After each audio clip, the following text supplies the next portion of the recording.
تم لوگوں کو یہاں پر کوئی تکلیف نہیں ہوگی، پریشان ہونے کی ضرورت نہیں ہے۔ جیسے بابو خان نے افشاں اور اشر کو وہاں پر چھوڑا، اس کے بعد وہ دوبارہ اپنے ٹھکانے پر نہیں جانا چاہتا تھا۔ وہ جانتا تھا کہ وہاں پر وہ پرسرار لڑکی آ جائے گی اور اس کو نقصان پہنچائے گی۔ تبھی بابو خان اپنے ایک دوست جو اسی طرح کا چور اچکا اور جیب کترا تھا، اس کا نام سعید تھا، اس کے پاس گیا۔ جیسے ہی اس نے دروازہ کھٹکھٹایا تو سعید کے پاس ایک لڑکی بنگالن رہتی تھی جس کو سعید نے خود خریدا تھا۔ اس نے دروازہ کھولا، تبھی اس نے پوچھا، روبینہ کیا سعید گھر پر ہے؟ روبینہ نے کہا ہاں وہ اندر ہے، آ جائیے۔ جیسے ہی بابو خان اندر گیا، سعید لیٹا ہوا تھا۔ بابو خان نے پوچھا کیا ہوا؟ جس پر سعید نے کہا کچھ بخار ہوا ہوا ہے۔ اچھا یہ روبینہ تو بڑی چمک رہی ہے، کیا تم نے نکاح کر لیا؟ نہیں، میں نے اسے اپنی بہن بنا لیا ہے، یہ میری بہن ہے۔ بے شک میں اس کو خرید کر لایا تھا، لیکن جب یہ یہاں پر رہی، اس نے گھر کا کام کاج سنبھالا تو میرے دل میں اس کے لیے ترس آ گیا اور میں نے اسے اپنی بہن بنا لیا۔ جب تک یہ زندہ رہے گی میں اس کا سہارا بنوں گا۔ تبھی بابو خان نے ساری بات سعید کو بتا دی اور کہا کہ میں بہت مشکل میں ہوں، کچھ دن میں یہاں پر رہنا چاہتا ہوں، جب اس پرسرار لڑکی سے بچ جاؤں گا تو پھر ان ماں بیٹے کو ان کے ٹھکانے پر پہنچا دوں گا۔ سعید نے کہا ٹھیک ہے، تم یہاں پر جب تک چاہو رک سکتے ہو۔ افشاں بہت زیادہ پریشان تھی کہ پتہ نہیں وہ کس جگہ پر اب آ گئی ہے۔ اشر بھی پھٹی پھٹی نظروں سے اس گھر کو دیکھ رہا تھا، لیکن شکر ہے یہاں پر ان کے علاوہ بھی کوئی انسان موجود تھے۔ رشیدہ بہت اچھی عورت تھی۔ دوسری جانب صفورہ کے دل میں ایک عجیب سا اطمینان تھا۔ آج اس نے ہارون کو گڑ گڑاتے ہوئے دیکھا تھا، اس کے لہجے میں ایک عجیب سا دکھ تھا، ایک عجیب سی بے چینی تھی افشاں کے لیے۔ تبھی صبح ہوئی تو ہارون بے چینی سے صفورہ کے فون کا انتظار کر رہا تھا۔ تبھی صفورہ اپنے گھر سے نکلی اور ایک بہت بڑے 5 اسٹار ہوٹل میں آئی۔ جب وہاں پر پہنچی تو ریسیپشن سے اپنا روم بک کروایا اور اس کے بعد 4تھ فلور پر اپنے روم میں چلی گئی۔ پورٹر اس کے ساتھ آیا اور کہنے لگا میم آپ کو جس چیز کی ضرورت ہوگی پہنچا دی جائے گی، جیسے ہی آپ کا سامان آئے گا میں پہنچا دوں گا۔ تبھی صفورہ نے اپنے بیگ میں سے ایک نوٹ نکالا اور پورٹر کو دیا۔ وہ وہاں سے صفورہ کو مل کر چلا گیا۔ صفورہ نے کمرے کی طرف دیکھا تو کہنے لگی کمرہ تو بڑا عالی شان ہے، گھر سے جب میں بور ہو جاؤں گی تو یہاں پر رہ لوں گی، بہت اچھا نظام ہے، یہ خیال پہلے میرے دل میں کیوں نہیں آیا۔ ابھی صفورہ وہاں پر بستر پر لیٹی ہی تھی تو اس کو احساس ہوا کہ اس کے علاوہ بھی کمرے میں کوئی موجود ہے۔ باتھ روم میں پانی استعمال کرنے کی آواز آ رہی تھی۔ جیسے صفورہ نے دیکھا باتھ روم کا دروازہ کھلا اور سامنے دیکھے کھڑے شخص کو دیکھ کر اس کا حیرت سے منہ کھلا رہ گیا۔ ٹنڈن مہاراج آپ؟ تبھی صفورہ جلدی سے آگے اٹھی اور اس نے اس کے چرن چھو لیے، جس پر ٹنڈن گوپال نے کہا ہاں میں بہت دور سے آیا ہوں، بہت بڑا سفر طے کر کے آیا ہوں تم سے ملنے کے لیے، آؤ ادھر میرے پاس آؤ۔ ٹنڈن گوپال ایک کرسی پر بیٹھ گیا، صفورہ اس کے قدموں میں بیٹھ گئی۔ تبھی ٹنڈن گوپال نے کہا تم جانتی ہو مجھے تم سے بہت ضروری کام ہے، لاکھوں لوگ مرتے ہیں کہ میں انہیں کوئی کام کہوں، لیکن تم وہ خوش نصیب لڑکی ہو جسے میں نے آج اپنے کام کے لیے چنا ہے۔ تبھی صفورہ نے کہا جی مہاراج حکم کیجیے، آپ نے جو شکتیاں مجھے دی ہیں ان کے بدلے آپ جو چاہیں گے میں کرنے کے لیے تیار ہوں۔ تبھی ٹنڈن گوپال نے کہا جو تمہارا دشمن ہے وہ میرا بھی دشمن ہے، جنموں جنموں سے وہ میرا دشمن ہے۔ اس کا جو دادا تھا اس نے دعویٰ کیا تھا مجھے ختم کرنے کا، لیکن میرا قتل اس کے ہاتھوں ہی ہوا تھا اور اب یہ اسی کا خون ہے۔ مجھے ڈر ہے کہ کہیں یہ میرے تک پہنچ نہ جائے، تمہیں میرا بدلہ بھی اس سے لینا ہوگا۔ میں سمجھی نہیں، آپ کا دشمن ہے، چھوڑو اس بحث کو، جتنا کہہ رہا ہوں اس پر غور کرو۔ مجھے کیا کرنا ہوگا گرو؟ تمہیں صرف یہ کرنا ہوگا، تمہیں اسے اپنا بنانا ہوگا۔ جیسے تم اسے اپنا بناؤ گی تمہاری ساری گندگیاں اور برائیاں اس کے جسم میں منتقل ہو جائیں گی، بس پھر اس کا ایمان بھی خارج ہو جائے گا۔ تمہاری غلاظتیں اور تمہاری بے ایمانی جب اس کے اندر اترے گی تو وہ بھی ایمان سے خارج ہو جائے گا، پھر میں دیکھتا ہوں وہ کیسے میرا مقابلہ کرتا ہے۔ تبھی صفورہ نے کہا ایمان تو میں پہلے ہی کھو چکی ہوں، میرے پاس صرف اور صرف میری عزت ہے، میری آبرو ہے، جس کے لیے میں بہت زیادہ فخر محسوس کرتی ہوں۔ اگر آپ یہ کہیں گے تو آپ پر یہ بھی قربان کر دوں گی، آپ جیسا چاہتے ہیں ایسا ہی ہوگا۔ تبھی ٹنڈن مہاراج وہاں سے اٹھا، دروازے تک گیا اور باہر چلا گیا۔ صفورہ بھاگتی ہوئی دروازہ کھول کر دیکھنے لگی تو لابی میں کوئی بھی نہیں تھا، کافی لمبی گیلری تھی لیکن وہ جا چکا تھا۔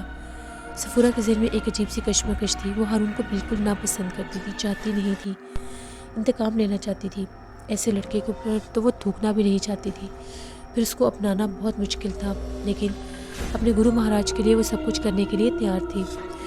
تبھی سفورہ نے ہارون کو فون کیا اور کہا کہ فلاں جگہ پر مجھ سے ملنے کے لیے آ جاؤ۔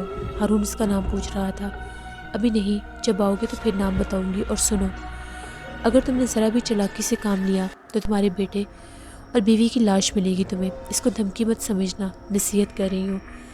تبھی ہارون نے کہا نہیں، میں کچھ بھی نہیں کروں گا، میں بھی آ رہا ہوں۔ جیسے ہارون نے فون بند کیا، ہارون نے کامران سے کہا مجھے اکیلے جانا ہوگا ورنہ افشا اور اشر کو نقصان پہنچا دے گی۔ جیسے ہی ہارون بتائے ہوئے ایڈریس پر گیا، تھوڑی دیر کے بعد ڈور بیل بجی۔ سفورہ کے دل کی دھڑکن تیز ہو گئی۔ تبھی سفورہ نے کہا اندر آ جاؤ۔ جیسے ہی ہارون نے دروازہ کھولا، ہارون اندر آیا۔ ہارون نے سامنے دیکھا تو وہ سفورہ تھی۔ سفورہ تم؟ بڑی بات ہے، ابھی تک میں یاد ہوں تمہیں؟ میں تو سمجھی تھی بھول چکے ہوگے۔ سفورہ کیا تم نے یہ کام کیا؟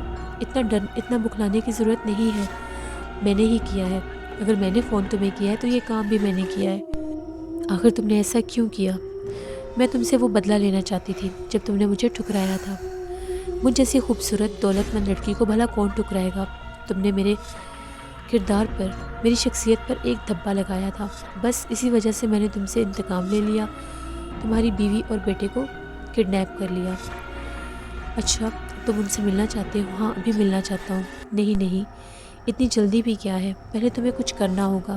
کیا کرنا ہوگا؟ بتاؤ مجھے، میں سب کرنے کے لیے تیار ہوں۔ تمہیں مجھے اپنانا ہوگا۔ کیا مطلب؟ کیسی بہکی باتیں کر رہی ہو؟ دیکھو، میں تمہاری عزت کرتا ہوں، ایسی باتیں کر کے تم اپنی نظروں میں خود گر جاؤ گی۔ میں نے جو کہنا تھا کہہ دیا، اگر ان سے ملنا ہے تو میری بات ماننی ہوگی ورنہ بھول جاؤ۔ تبھی ہارون نے چالاکی سے کام لیا اور ہارون نے کہا اس بات کی کیا گارنٹی ہے میں تمہیں اپنا لوں اور اس کے بعد تم مجھے ان سے نہ ملواؤ؟ ایسے کچا کام میں نہیں کرتا، پہلے میں افشاں اور اشر کو اپنی آنکھوں سے دیکھوں گا، اس کے بعد تمہاری بات مانوں گا۔ تبھی سفورہ نے کہا اچھا، پھر پہلے وعدہ کرو، میری بات مانو گے؟ ہاں، بالکل مانوں گا۔ ہارون نے دل پر پتھر رکھ کر یہ بات کی۔ تبھی سفورہ ہارون کو لیے گاڑی میں ہوٹل سے باہر نکلی اور کچی آبادی کی طرف چلی گئی۔ جیسی کچی آبادی میں پہنچی تو ایک چھوٹے سے گھر کے باہر رکی اور ہارون سے کہنے لگی گاڑی سے اترو۔ کیا یہاں پر تم نے میری بیوی اور بیٹے کو رکھا ہے؟ بس، زیادہ باتیں کرنے کی ضرورت نہیں، گاڑی سے اترو اور سنو، تم ان سے کوئی سوال نہیں کرو گے، تم صرف ان کے پاس جاؤ گے، ان کو دیکھو گے، اپنے بیٹے کو گلے لگاؤ گے اور واپس آ جاؤ گے۔ تم اور میں ہوٹل میں رات گزاریں گے اور اگلی صبح افشاں اور اشر تمہارے حوالے کر دوں گی۔ منظور ہے؟ جس پر ہارون نے کہا بالکل منظور ہے۔ تبھی سفورہ گاڑی سے اتری اور دروازہ کھٹکھٹانے لگی۔ اندر سے کوئی آواز نہیں آئی، اندر کوئی بھی نہیں تھا۔ سفورہ غصے سے لال ہو گئی۔ تبھی سفورہ نے بابو خان کو 4 سے 5 دفعہ آوازیں دیں، لیکن بابو خان وہاں پر موجود نہیں تھا۔ تبھی سفورہ نے ہمسایوں کی بیل بجائی اور ان سے پوچھنے لگی تو اس عورت نے کہا ہم نہیں جانتے ایسے لچے لفنگے آدمی کے بارے میں، پتہ نہیں کب آتا ہے اور کب نہیں۔ تبھی سفورہ نے کہا بہت گڑبڑ ہوگی، بہت گڑبڑ، جلدی سے گاڑی میں بیٹھو۔ ہارون نے کہا کہاں ہے افشاں اور اشر؟ مجھے نہیں پتا کہاں ہے، آخر اس نے ایسی ہمت کیسے کی؟ دیکھو، جیسے مجھے پتہ چلے گا میں تمہیں بتا دوں گی۔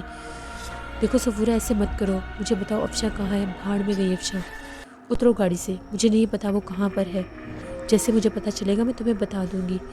تبھی سفورہ نے ہارون کو گاڑی سے اتار دیا اور گاڑی لے کر چلی گئی۔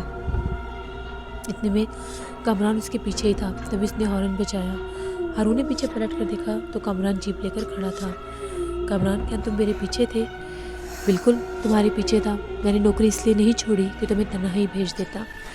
لسنرز، اگلی ایپیسوڈ میں آپ لوگ دیکھیں گے کیا ہارون افشاں اور اشر تک پہنچ جائے گا، اور کیا سفورہ کے ہاتھ دوبارہ افشاں اور اشر آئیں گے۔ یہ سب کچھ جاننے کے لیے آپ لوگوں کو دیکھنی پڑے گی 100 سال ناول کی اگلی ایپیسوڈ، اور ہارون کا کیا تعلق ہے بابا جلالی سے۔ سب کچھ جاننے کے لیے آپ لوگ ایم اے راحت کا ناول 100 سال پہلے کو ضرور وزٹ کریے گا۔ جن لوگوں نے ابھی تک ہارر اردو سینٹر کو سبسکرائب نہیں کیا، ہارر اردو سینٹر کو ضرور سبسکرائب کریں۔ یہاں پر میں آپ لوگوں کے لیے بہت دلچسپ ناول لے کر آتی ہوں جنہیں آپ لوگ بہت پسند کرتے ہیں۔ اپنا بہت سا خیال رکھیے گا۔ Thank you for watching, stay blessed, اللہ نگہبان۔